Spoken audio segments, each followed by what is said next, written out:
around so long, so it's all good. You look fantastic. I told you how fun you guys look great. Oh, first of all, I want to give it up for some of my friends that came out to see me. Give it up for Jerry and Betsy. Give it up for Rob and Matt here. Give it up for our celebrity in the house. You got Huggy Bear right here from Starsky and Hutch. Rock don't crack is called David. Looks like shit now. You look fantastic. So anyway, let me just start off slow here, okay? Let me tell you guys a little story here. I got to really, 3 years ago, I was coming up to do a show here. And the night before the show, I got in a serious auto accident, okay? Took me 3 years to get back. I had a brain injury. I had memory issues. I have some speech issues. And I've lost my hearing, and I had a shoulder and a hip replacement, okay? And I'm back now, though. Thank you. The hearing is shot. I can't hear you guys. If you heckle, basically, if you heckle me, you kind of sound like Ozzy Osbourne's like, hey, Steve, they have no idea, man. But and then in recovery, one of the things I did is my doctor told me after the shoulder surgery that swimming would be good. So my daughter's a swimmer, and I said, honey, let's swim from Alcatraz to shore. 1.5 miles. And I'm convinced that was the brain injury talk. Because that was the hardest freaking thing I've ever done. And it was funny because I posted it all over Facebook that I was going to do this as part of my recovery. Okay? So everybody can hold me accountable. Now, I've got friends of all different ethnic persuasions, and my black comic friends were like this. Dave, you going to swim in a shark-infested waters 1.5 miles? And I said, yes. And they said, that's some white people shit.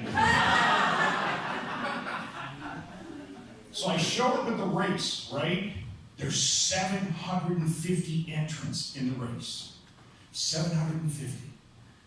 And I'm in an aquatic park in San Francisco looking down from the top of the bleachers at all 750.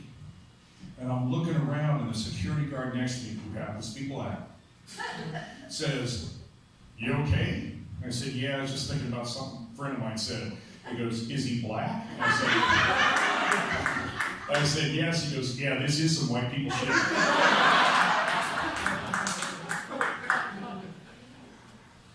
But I was stupid enough to do it again. I swam from the Statue of Liberty to New Jersey as well as part of my recovery last summer.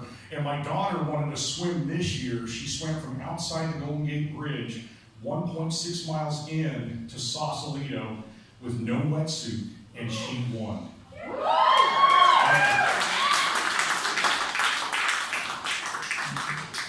Now, she goes, Dad, are you going to do it with me? The head injury cleared up a little bit. And I'm like, honey, there's something called a bucket list, and when you're my age, you do it once. I'm done. And so anyway, that's all good. So I came up here from Fresno, all right? Any of you guys heard of Fresno? Fresno, man, I get shit everywhere I go about being from Fresno, because Fresno, it's got some bad crime. We've been #1 in DUIs, #1 in murders per capita, and #1 in car theft, right? But we've also had some stupid things happen, too. Okay? Last year, our deputy police chief was arrested for selling drugs. Don't laugh at that. He was my best connection. We've got, I was a paramedic in Fresno. I've seen all kinds of gangs, right? But this year I saw there's a new gang in Fresno. Okay? These guys have got, it's a white supremacist group. They look like they're Aryan Brotherhood, KKK. They've got tattoos on their faces, probably live in a trailer park. And they took the name Fresno and Rednecks and combined them, and they're the Fresnecks. You guys probably know them by their other name, the Central Valley Republican Party. I can't tell that joke in Fresno. Hey, what the hell's wrong with you? Dude, get your 4-wheel drive and leave me alone.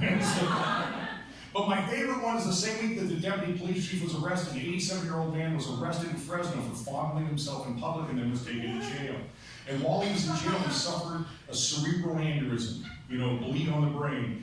And just once, I wish I would have been entered in the local paper because the headline would run, "Man strokes himself, then strokes, himself." Thank you for getting that. Yeah, because I did a Narcotics Anonymous convention and I told that joke and this guy stands up and he goes, "You shouldn't have made fun of somebody who's been in a coma."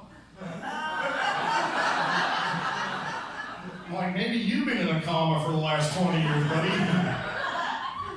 It's messed up, man. And I moved to Fresno, and it was great, man. I was a paramedic on this rescue team, and it was so cool.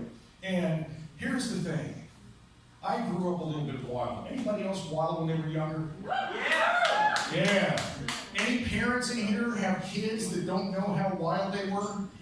Because I grew up here in the Bay Area, yeah. Matter of fact, when I was in my 20s, I was cool. If you're in your 20s, make some noise right now. Fuck you, help me there, man. You're a man.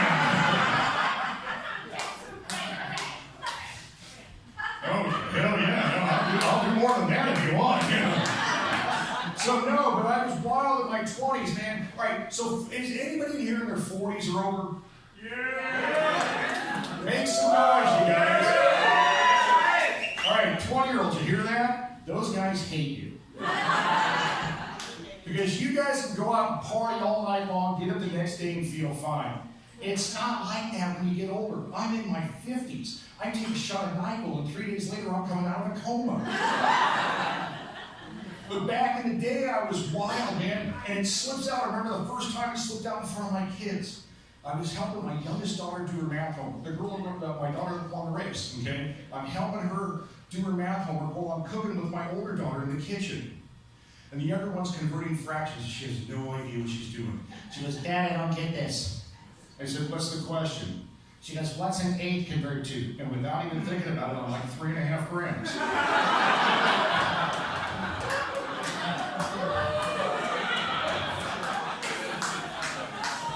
She goes, "What?" And I'm like, "I don't know, 50 bucks. 120 if it's white." That's when I hear, "What are you talking about?" And I look up and I see the look on her face. I'm like, I fucked up. So I start backing them. I got to get out of this, right? Because I don't want to get in trouble from their mom. And I'm like, "I'm sorry, honey, I thought this was calculus." Yeah. And she goes, "No, it's 6th grade math." Now, she bought that, but my high school student, she didn't buy it at all. And I told my daughter, my 6th grader, I said, "Don't worry, honey, I'm teaching you math you won't use until high school and college, right?"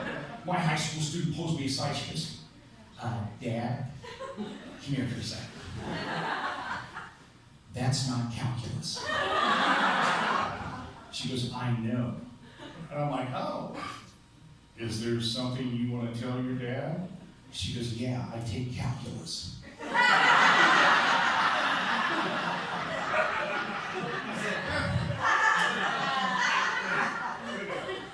Shit.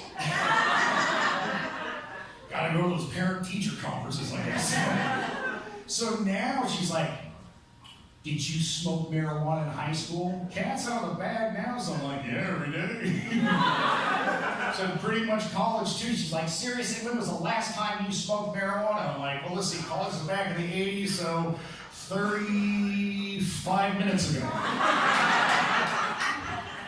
Right before your mother dropped you off. Haven't you noticed how mellow Daddy's been since he divorced? All those Pink Floyd shirts I wear were the one to give away. Now here's the thing. That is a true story, and I found out there's 3 kinds of people who will laugh at that joke, and there's a 4th person that won't laugh at all. And that's because the 4th person didn't get any of the drug references. It happens, okay? And if you're that 4th person in high school, you probably played in the marching band. But if you laughed hardest at the 3.5 grams, if I do 3 more, or at the 3.5 grams, you probably sold drugs. That was the brain injury right there. I'm getting ahead of myself. It's all right. If you laughed at the $50 for pot, no big deal. It's legal now, right? Yeah. But if you laughed at the 120 for white, if I do 3 more jokes about cocaine, you're going to have to get up and take a shit. You're laughing pretty hard. 2 more jokes and you're pooping. And the thing is while I was, I became a paramedic after that. So I took that drug knowledge and I put it to good use. Okay? I worked as a paramedic. And here's the thing. You wanted a guy like me if you were having a bad time on drugs. You wanted somebody who's been there. You don't want a guy who's just read about in a book and probably played in the marching band in high school. I had a guy on acid one time and he goes, "Hey man, I need to go to the hospital." I'm like, "Dude, there's nothing we can do for you." He goes, "I don't care, I still want to go." I'm like, "Brother, you just need to ride this one out." And if you're laughing right now, you've taken acid. So I take him to the hospital, right? The nurse is like, "What do you want me to do with him?" I said, "Put him in a dimly lit room and play the Grateful Dead." The nurse is like, "What?" The guy's like, "Hey man, that sounds pretty good." You said there was nothing they could do. Even the cops appreciated the fact that I had this drug knowledge, right? I mean, we were on a drug bus one time, and we're on this drug bus, and this guy tried to ingest the drug, so they called us in just in case he overdosed. I don't know if it was meth or coke or whatever, it doesn't matter. The treatment's the same, which is nothing, Just take him to the hospital, watch him bounce off the walls for a while, that's it. Heroin I can do something for. So, anyway, they're sitting there. I got the guy in the back of the ambulance, and the doors are still open. We're still on scene, and I can see them all standing around the police cars. And they caught him with this bindle. And they're talking to him. He says it's an 8-ball. What's an 8-ball? From the back of the ambulance, I'm like, 3.5 grams! And the cops are like, "Hey, thanks, Dave." But my partner freaked out, man. He's like, "Dude, what are you doing? You're going to get in trouble." I'm like, "What are they going to do? Arrest me for knowing measurements?" And just so you know, there's 2.2 pounds in a kilo, 454 grams in a real pound, 448 in a dealer's pound, 112 and a quarter pound, 28 an ounce, 14 and a half, 7 and a quarter, 3 and a half and an eighth. Thank you. And I firmly believe that if it had not been for drugs in the United States, none of us would know the metric system. Because nobody knows how many kilometers it is to the dispensary, but everybody knows how much you're supposed to weigh when you get there. Got a guy from Pop one time. Let me say this about alcohol real quick, okay? Yeah. All right. This is my PSA. Alcohol causes a lot of problems, all right? So can we just all agree, if you guys have had too much to drink tonight, you will give somebody else the keys? Okay.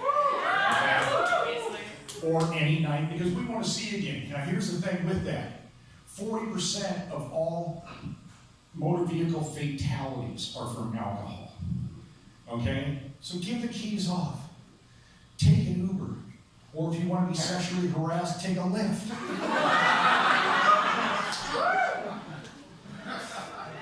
But I had over 10,000 patient contacts. 10,000 patients. Out of 10,000, I had one guy for marijuana. Just one. And he wasn't sick. He wasn't hurt. He didn't do anything stupid. He didn't cause an accident. He called.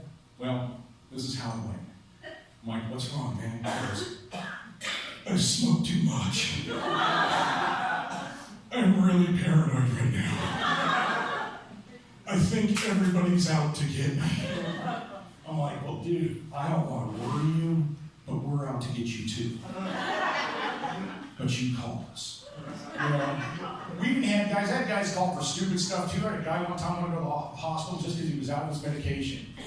He goes, "I got my Medi-Cal card, you have to take it." I said, "All right, fine." I said, "What kind of medical history do you have?" "I'm a bipolar schizophrenic with multiple personality disorder." Bipolar schizophrenic, multiple personality disorder. "What kind of medication you take?" "I don't remember." Does the other guy?